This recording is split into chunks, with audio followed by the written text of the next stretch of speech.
Hello, good evening and welcome to yet another exciting edition of your Mover segment here on Business Focus. My name is Marcus Yasari. Tonight we're going to be speaking to a young man who's into the assembling of hardware for computers, tablets and mobile phones.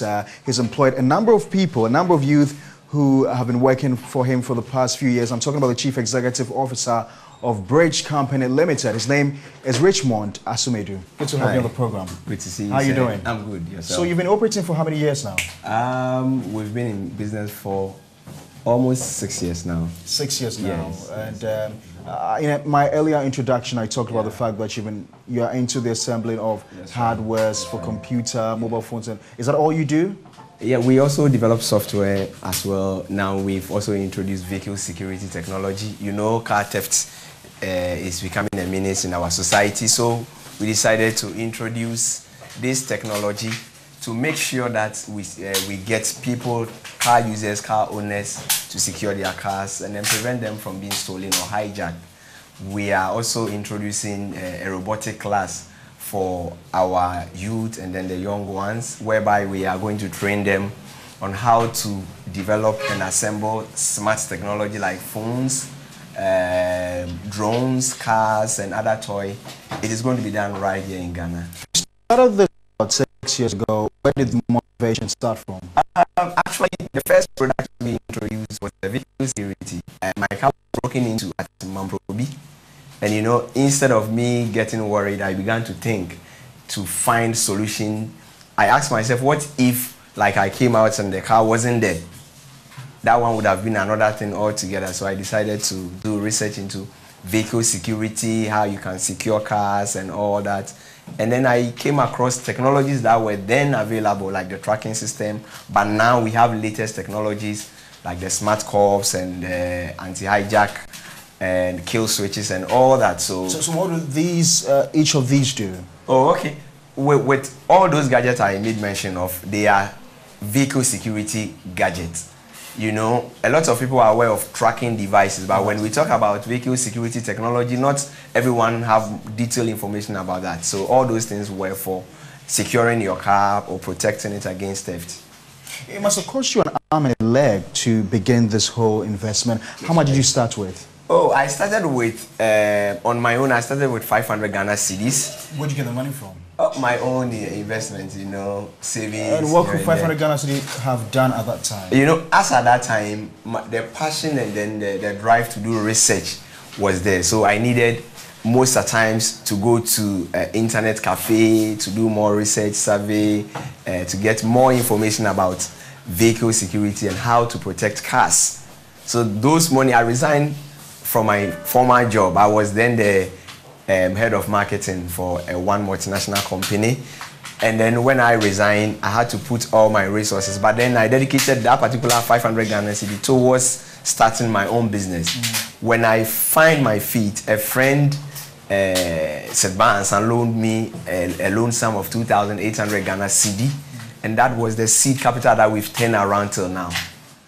And now you're raking in a lot more revenue. By the grace of God. I see. 6 years. What have been the challenges you've been through over the 6 years?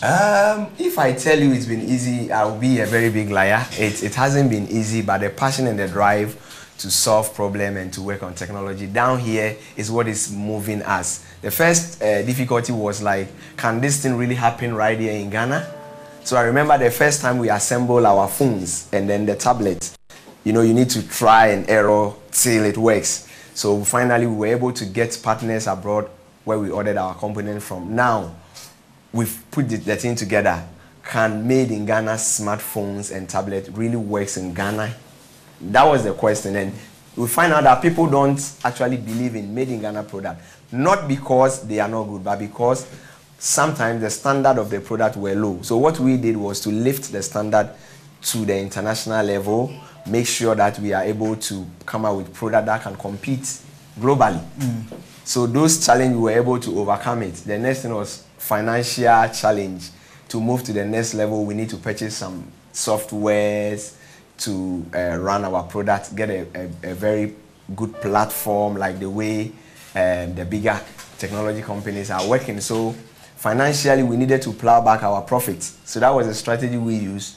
Me and my team, these young guys, we just sacrifice our time and our effort, and then whatever we get, we just plow it back. So how many workers did you start with? I started with myself, only me, myself, and I, and then I got one guy who joined me. When finally we settled down and we got all the things we needed, we moved to 2. So I had 2 people assisting me, and then my wife was then my fiancée, who was also acting as a service support personnel, who was handling customer complaint and feedback and all that. So I started myself, and then the team began to grow one after the other. By now, by the grace of God, we are almost 35. You've got 35 yes, workers. Yes. So you started off assembling hardware. You started with the vehicle security. That's and right. It's metamorphosed over the years, right. and now you're doing other things. Yes. What are your portfolio of products? We have smartphones, different ranges. We have Prime 1, Prime 2, and then P9 Plus. We have kiddie tablets. We've introduced a tablet technology to help children learn, and then the cost is very good. So we have tablet for kids, tablet for adults, and then we have the vehicle security. We have smart cameras that you can actually communicate with it, like a CCTV camera that is also serving as a communication gadget. So you can actually have it in your shop and then call and then communicate with your shop attendant or customers. So we install CCTV cameras, vehicle security, and then we have a software section where we identify solution and then we solve it. Can I see your mobile phone? Yeah. Do you use your own mobile phone? Yes, of course. That's your own product? Yes. So they can get it. They can get it for you. I use my own product. I use my own phone. I use my own laptop. And then my vehicle security too, it's secured by my own technology. And you can say for sure that your products are of high quality. That's right. That's right. That's right. So you can see yourself. This is a 4G phone assembled right here in Ghana. These are your products? Yes. You can These see are our assembled logo. by your guys here? Exactly. So you can see. And what are the features? Okay, this one is a 4G LTE. What it means is that it supports 4G network and 3G. So the inbuilt memory is 32 gig. The RAM is 2. Okay, now we have, because we produce it ourselves, we have put anti-theft on it. So anti-theft means when you steal this phone, I will be able to track your location. I can actually lock the phone so that you cannot use it. It happened here where one of our tablets was stolen, and then they went to try and decode it as Circle. It didn't work. So they have to return it back to us. We checked the IMEI number. We were able to identify the person, the true owner of the phone, and then we were able to hand over the case to the police, and we returned the phone back to the right owner. So this is a smartphone global standard, as you can see. It has a back camera, 13 megapixels, front camera, 8 megapixels. The resolution is very, very high. Interesting. Yeah. So you've got all the features on it, WhatsApp, what That's right. everything. That's right. I've got to ask this question. So you're basically into technology. That's right. Did you study anything technology in school? To your surprise, no, I didn't. I am a self-trained technology expert. I've done a lot of online courses, intensive research. I've stayed weeks in my room without going out because I wanted to pursue this vision and mission. But then I have crazy team members among us. I have developers. But what I do is that as a leader, I need to know every single thing that we do here. But then I need the doers, those that will bring it into reality. So I have a team of technological expertise. Everybody in my business is so special to me because I have the best of team. You pay them well? I pay them very well. We are the happiest company in Ghana. You can ask any of my staff. Is it? Yes, we are the happiest company in Ghana. There is no company that celebrates its staff more than BRICH. So what's the future of your company? I mean, what's your vision for the next 5 years? Okay, for the next 5 years, we are eyeing the global markets, and then we surely will be a household name in Ghana, and we will be the leading technological company in Ghana and West Africa. How are you going to achieve this? Oh, we have the team, we have the men, and we are trusting God for more resources. For the capital, you see, we are pushing for the capital, and then we are now calling on investors to come on board. So we are making some moves here and there. So as I'm talking to you now, if there is any investor that is interested in pushing You don't us to the mind next level. somebody taking equity in your business? Oh no, why not? I mean, all what we want to do, to achieve is to see this vision move to the next level, where our phones will be sold at the UK, European market, Asian markets, and all that. I am actually pushing to get a very strong hold in the Asian market. So I'll be even going there very soon, as I am trying to strike a deal here and there. So you see, the phones have been assembled right here in Ghana, but they are of international standard. And believe you me, 5 years to come, we're going to take the lead.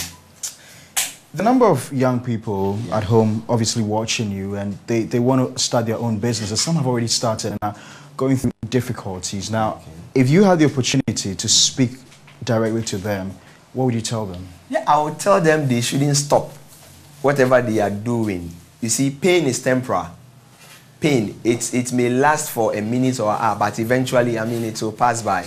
And there is nothing new under the sun. So whatever they are going through, if they believe that is what they are called to do, I will encourage them to pursue it. I will encourage them to keep moving. You see, they should make all the mistakes. They shouldn't give up. When they fall down, they should rise. You know, in our environment, we are not privy to funding and all those things. So when you meet a young person trying to pursue his dreams, the first thing that comes to mind is that I don't have capital. You know, just start, believe in what you do. The moment your belief level reach some percentage, people will believe in you. They will begin to commit their resources. They shouldn't only look at the monetary aspect. They should look at joining forces with those that are in their industry. Right. What do you think is the future of technology? You know, the future of technology in Ghana is so bright. You know, all what we need the government and then the stakeholders in our industry to do is to support us. You see, here I am, as young as I am, trying to build this gadget. It would be very nice to put this gadget in the hands of our big men, the ministers. You know, I believe in one thing. The future of Ghana will thrive on two things: technology and agriculture. If we invest heavily in what we do, we will get the hard-earned currency. The dollar will begin to flow to Ghana. Can you imagine we selling 1 million pieces of this gadget globally? Can you do the mathematics right now and realize how much money we can pull to Ghana? The software that we are developing to solve problems. Can you really imagine if we are able to raise just 10 gigabytes in Ghana? That is my mission. That is what I believe I am called to achieve.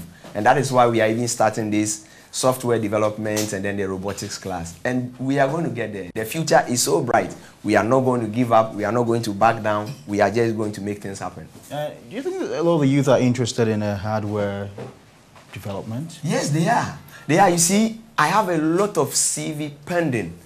And trust me, our level, in the next 5 years, we will not employ less than 5,000 people.